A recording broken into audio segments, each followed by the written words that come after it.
Hi, everyone. Hello, welcome. I am Mel Jolly. I'm the conference director for the 37th Annual Novelist Inc. Conference, which will take place in St. Pete Beach, Florida from September 23rd through the 26th, 2026. Also joining me today is Assistant Conference Director and former NINC President, Tawdra Kandle. Wave to the people, Tawdra. Every year, several hundred NINC members and industry professionals attend our conference for top tier educational workshops and high level networking, all in a relaxed beach atmosphere. And we would love to have you, the viewer, join us. So please go to ninc.com for more information. That is NINC.com. And without further ado, today we are interviewing Lisa Cron, who will be teaching 2 sessions this year, including our masterclass on craft. So this year we decided to offer a single track of high-level masterclasses on the first full day of the conference to cover the 3 pillars of excellence, which is our theme. So those pillars are craft, marketing, and mindset. And Lisa, we are so excited that you're coming to NINC this year, that we're able to bring you back.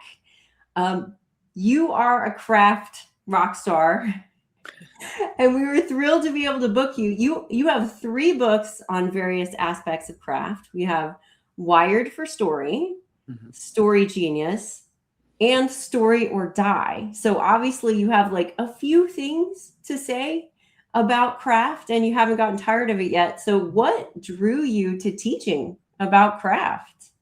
The truth is, what drew me to it was seeing over and over and over what doesn't work. I think what really brought me to it, I'd worked with story. I'd been in publishing for years. I had worked with writers, but at one point, this was, God, I can't believe how long ago now it was, but it was, let's say a few decades ago. I was working, I was reading books to film. I was working for the studios and I was writing what's called coverage. And what I was reading were novels that had literary agents, which almost always surprised me, but that were then sent to the studios. Or I worked for a guy at William Morris before it was William Morris Endeavor, who dealt with like if the writer's agent, let me put it that way, didn't deal with film rights, he would become the agent. So I would read these manuscripts and I couldn't just say, yes, this could be a movie, or yes, this is good. I had to say why.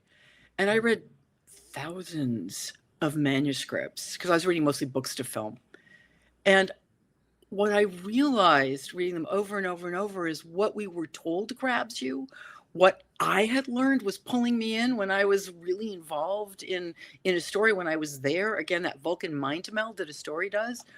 What I was taught was completely wrong, that almost everything I'd been taught about writing was wrong, was 180 degrees the opposite, and that what pulled us in is really often what we're told not to do, ironically. And that's what kind of got me started. And I was super lucky, like the timing of it was good, because what I sort of thought of as, well, this is my theory of what's pulling us in. Neuroscience was booming at the time. And I started reading the scholarly papers and going, no, wait a minute. What I'm talking about is biology. It's not some writing rule. It has nothing to do with that. It's what pulls us in. It's what grabs us. It's what makes that Vulcan mind meld. It's what, they've done functional MRI studies that show when you're lost in a story, the same areas of your brain are lighting up as if you were doing what the protagonist is doing. You really are there, as Jonathan Gottschall says in his brilliant book, The Storytelling Animal. When you're lost in a story, your brain isn't acting as an observer. Your brain's acting as a participant. You really are there. And what makes you there, what pulls you in, has nothing to do with beautiful writing or being a wordsmith, which is a word that makes me throw up a little bit in my mouth. I think it's like, and I never know if I say this word correctly, but it's Zen koan, which is writing is not about writing. It doesn't have anything to do with being a wordsmith or finding the beautiful sentences or writing great metaphors or any of that. It has to do with what you are communicating, and all of that comes before you get to page 1. all of it deals with how your protagonist or point of view character, but I always say protagonist because it's easier that way. The way your protagonist, the meaning that your protagonist is reading into what's happening based on their agenda and what they want and how they're going to deal with that problem that they can't avoid. And it's multi-layered. All of it comes from our past. It's like the brain is a prediction machine. We record past memories to predict the future. As Faulkner so brilliantly said, the past isn't dead. It isn't even past. It's on every page of every novel. Or else the novel turns out to be what the bulk of the manuscripts I read were, which was nothing but a bunch of things that happened. Oh, so sad, so sad. But you have definitely sold us on the that like we needed to be sold on the importance of craft and on the your passion about it is contagious. So we're so thrilled that you are teaching our masterclass on craft this year, our craft masterclass, which is called Wired for Story, What Your Reader's Brain Really Craves, which I think is something you just alluded to, and how to deliver it. So can you tell us a little bit about your workshop? No spoilers. We are spoiler free at NINC, but maybe just a little tempting tidbit and what inspired you to teach on this particular aspect of craft. Well, I think because the first part of it really does have to do with why we're wired for story, what it is that pulls us into any story. And then it's also redefining what emotion is and what pulls us into any story and how to get that onto the page. Because what we've been taught, not just about emotion in terms of writing and how to get it onto the page, but in terms of what it actually is and what it's doing for us, what we've been taught is the opposite of what the truth is. So really understanding that is what then allows us to go into, okay, given that, well, what is a story and what does pull us onto the page? And how do you create that? Where do you start? What is it that's really hooking the reader and that makes them? And we all know that feeling, where you're reading a story and you think, okay, I'll just read to the end of this chapter. And then it's like, okay, well, one more page. And then you think, wait, did I forget to turn the lights out in the living room? And you realize you've stayed up all night reading. I mean, it's what pulls us in and does that. And story actually is, it's biological. It's a survival mechanism, because the truth is, going offline the way that we do when we're lost in a story, because we really are in that world, and leaving the real world behind, when we evolved, leaving the real world behind was a major danger. You could get eaten by a bear or thrown off a cliff or a saber-toothed tiger. I'm sure there weren't bears there, but like that. And what evolutionary biologists tell us is, no, it was a survival mechanism, because if not, then all the people who got lost in stories would have been eaten by bears, and none of us would be sitting here talking about story. It really is how we make sense of everything. And I think the key thing about really understanding that is it helps us do IRL what stories actually do, because they're simulations, and it helps us understand not only why other people are doing what they're doing, the real reason, not the reason they're telling you, because we always tell people that the reason we're doing something is something that's going to keep us safe and not let us feel vulnerable. The real reason, the interesting reason, is what we keep inside. And that's what stories are about. As I'm deeply fond of saying, we've all heard that old saw, never let him see a sweat, which of course implies that when you're doing anything difficult, you are sweating buckets. And it's the sweating buckets that the story is about. And that's what pulls us in, because it gives us insight into what somebody really means. And it also gives us insight into what we really mean and how we're processing. And I think it gives us a lot more empathy, not just for other people, but for ourselves. Because I think so much of the way that we have been taught we process information is just 180 degrees wrong. And we get down on ourselves for, like, we want people to like us, and we say that we have what is that term? My mind is completely blanking on it now, where we're always wanting people to like us. What is that term? Thank you. Yes people. I hate that term so hard. My sister's a therapist, and she'll use it. I don't use it, because let's face it, it's pejorative. It's mean, like, what's wrong with you that you've got to make people like you? We are wired for that because we're wired to live in a world where if they didn't like us, they could throw us off a cliff. We all want to be liked, which is why we don't want to be vulnerable, which is why we never let them see us sweat, which is what we come to story for. And as I'm fond of saying, it's like, think about for 1 minute, like that thing that you do that you would die if anybody else knew. And I don't mean something really bad, like if you've got people tied up in the basement, I don't mean that. But just that thing that you do and you think, oh my God, if they knew, and then you read a story and it's about someone who actually does that. And then you realize, first of all, I'm not alone. It's not just me. And then you go, maybe that isn't even so weird. Maybe that's a good thing. And you're willing more to be yourself. That's what stories do. That's the beauty of story. And that's why when you think about those things, it has nothing to do with how well you write or being a wordsmith. It has to do with diving into the character and really figuring out the character's why. And that's what we talk about. But I feel like the first part of that talk is always going into in an interesting way, I think, the science behind it. Because, like I said, I'm always hoping people aren't just going to walk away thinking, oh, this is how I can make my story deeper. This is what I need to do. But thinking this is how I can enlarge and enrich my world, and really understanding why somebody else is doing what they're doing and having empathy for them. Because the meaning that we read into things, you, me, the people on the other side, and whatever side you're on, there are those people on the other side. They're not doing it because they're dumb or they're stubborn or they smoke too much pot. It's not that, although they certainly might have.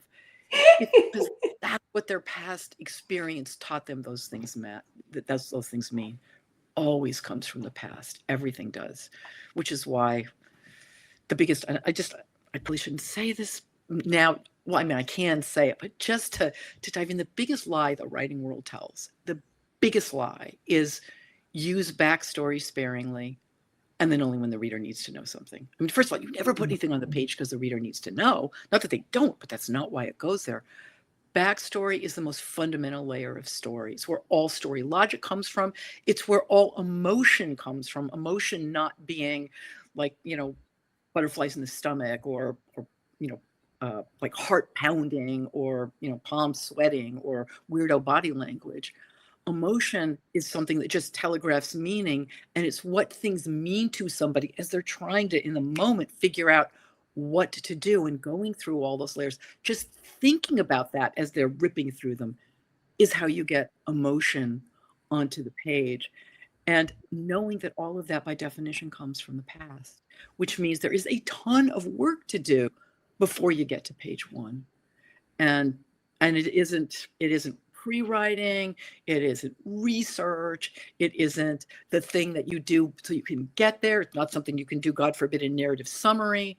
It's writing with as much depth as you would consider writing anything that is within the novel. A lot of it does come into the novel, obviously, but otherwise you have nothing to write about. Otherwise you've got nothing to communicate except generic things, something anybody would do. And you can't figure it out once you start writing, because if you figure out somebody's past when you're like halfway through the book, well, whatever happened to them before page 1 would have been affecting them in what they did before they got to page 1. And so anyway, I know I've gone on and on and on, so I will stop now. When you talk, Lisa, I just go for a ride, It's just so beautiful. And I think you're actually leading perfectly into our next question, which is to mention that you're also teaching a breakout session called Nailing Your Story's First 3 Pages. Mm-hmm. And we want to know quickly, like Tawdra said, no spoilers, what is one of the biggest mistakes that you see writers making in their first 3 pages? Oh, God, there's so many. I mean, just to say clearly first, the mistake they make in the first 3 pages is not having done that other work. Mm-hmm. But the biggest mistake is either they want to get atmospheric, so nothing matters to the protagonist, it's something atmospheric, or something very objectively dramatic is happening. That's an oxymoron. If it's objective, it cannot be dramatic. And we get that there's something big at stake, like life, like, little girl's walking down the street and she's got to get to school and a dog starts to chase her and she's running and it might bite her. And who really cares? Because we don't care enough about her because there's not that reason to. It is that backstory that needs to be there on the page in service of what that character is struggling with in the moment as whatever happens that knocks them out of what they expected. Again, a story being, I say again, I know I didn't say this already, a story being, what happens when somebody deals with a problem that they cannot avoid, and something in their belief system has to shift in order to solve it, or see it as something very different, or almost always both. But it's got to cost them something beyond the generic, well, God, if the dog catches a little girl, she's going to get bitten. That's generic. And it wouldn't pull us in. And here's why. Because we already know that. We already know that if a dog's chasing you, you should get away. Like, you're not going to read a story to learn that. What would pull us in would be why her running and maybe being late for school that day is going to affect her in a way, given what her agenda is. And then we will have that empathy for her, that we will care about her. Because that's the thing that goes missing most often. Because just to give a tiny, I hope it's in the spoiler, but there's a chemical cocktail that the first page has to immediately trigger in readers in order to pull them forward. And the cocktail, these all come at the same time. And I won't go into the details now, but one is dopamine, which is deeply misunderstood what it is. It's not pleasure, it's curiosity, but we'll go into that. It's dopamine, cortisol, we're stressed, and oxytocin, which is empathy, we care. And even though you might go, I care that girl doesn't get bitten, you're still not going to pay attention. There's got to be a reason why her being chased that way is going to affect something that deeply matters to her. And as we'll discuss, all of the layers that already would exist that would make you really worry about her. Because also that would play forward. Because even if she got bitten, it's like, well, okay, then she'd go to the emergency room and everything would be okay. And so, I mean, I don't want anybody to get bitten. Like, nobody gets bitten in service of this. But that isn't a pull us in. It's something much more. And it always comes from the past. I guess the last thing is the other thing that people really make a mistake with on the first page is just trying to write really, really beautifully. Because we don't care. The brain is not hungry for pretty sentences. Just is not. And I don't know about everybody else, but I'm more worried about the dog than I am about the little girl being shot. I'm like, what's this dog story? Whose book is this? Is this the dog's or is it the little girl? Exactly. And how did the dog get loose? And what's going to happen? That's what I want. That's the backstory I want right there. Is it an active street? Like, is somebody coming to get this dog? Yeah. See, these are the important things. So speaking about the past and about, backstory and so on, it has been quite a few years since you have spoken at NINC, although you have been invited. I will say that, and we're so glad that this year it aligned that both you and NINC were in simpatico. What is one thing that you are most looking forward to in coming to the conference this fall? I love being in an actual room full of writers. I love talking to writers. I mean, it truly is that. I mean, it's always been something that I loved. And then, when the pandemic hit and you do everything on Zoom, and it was just so weird. And then it would end and you'd go, I guess I better go do the dishes now, maybe, or something. I mean, it's just, or go feed my cat. It's just, yeah, I am really looking forward to just, being with writers and breathing that air, because I think it's the best time to be a writer, because the world seems pretty scary. And at least on the page, you can make people do what you want them to do for the reasons you want them to do it. And you want them to realize the things that you really want them to realize. You can make them do it. I think it's like therapy almost. And I also think that it's a really good hedge against the oncoming. I mean, there's so many onslaughts of things that are coming at us, but the onslaught of AI. I don't know if you guys saw, there was an article in, I think, the New York Times yesterday about they had taken something like 3,500 stories that people applying to colleges had written, like their essays. And so many of them had been run through AI, and they were sort of polished, but they were dull and they were boring. And there was no new ideas at all, because AI is top down. AI really has read every book out there, and it just looks for patterns. So it makes things happen, an exciting plot. This is going to happen. That's going to happen. That's top down. Stories bottom up. And the only way you get a bottom up story is to go deeply into your protagonist and really all characters' story specific backstory in order to have a story to tell. So anyway, I went on topic there, but it's exciting. this is going to be awesome. Like anybody, I don't even need to say that. Anybody watching is going to realize that they're just going to watch you like this. Like the first time I saw you was probably 10 or so years ago. And still there are so many parts of your talk that I remember sitting there going, what? Oh, this makes so much sense. I feel like I'm a better human now. So, I mean, like Tawdra said, we're thrilled that you're going to be at NINC, that you're doing the masterclass and the breakout, and just going to be there hanging out with people, because you are obviously a wonderful conversationalist. And I know people are going to get so much out of being there with you. So quick question before we sign off, where can people follow you or get to know more about you before the conference? Honestly, it's just my website or Google me, because I've done a lot of podcasts, and as you know, I am redoing my website, but I am not on social media. I do not believe in social media. I do not like it. I'm on Instagram only to look at old photographs. I love looking at historical photographs and artwork. I do not post. I think I posted 12 times just pictures. Oh, and I think I did one. I did do a podcast recently on that. I think that's the last thing I posted. But I'm not a lover of social media. I do not go there. It's a time suck, and not a believer in social media. I'm positive you are not the only one. So people can go to wiredforstory.com to find out more. And viewer, I know that after watching this, you are just like dying to come to the conference, and there's still time to get your tickets. So go to NINC.com. That's NINC.com for more information. Of course, we link to everything below the video. Lisa, thank you so much for being here today. And honestly, we are just so excited. We can't wait to see you in September. Thank you. Me too. I cannot wait. This was such a pleasure. Thank you.